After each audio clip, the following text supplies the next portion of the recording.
Guys, tayo nanonood ng TV kasi medyo masama ang panahon kaya tambay-tambay tayo.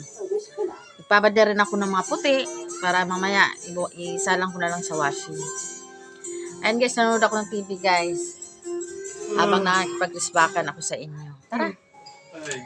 Engage po. Huwag po kayo makalimot, mag-iwan ng bakas para po ay madali tayong magkapagbalikan ng bakasan. Diba, ganun lang yun. Kasi, nanonood ka nga, tapos hindi ka naman nag-iwan ng bakas, paano kita mababalikan? Kaya wag mong kalimutan mag-iwan ng bakas. Ha? Kaya, wala namang ibang magtutulungan dito kundi tayo lang eh. Tayong mga maliliit na mga creator. Sabay-sabay tayong angat, basta magtutulungan lang tayo. Kaya let's go. Inuulit ko, wag kayong makalimot mag-iwan ng bakas kasi nga para lahat ng makakakita sa inyo sa timeline ko ay mariresbakan kayo lahat. Thank you guys.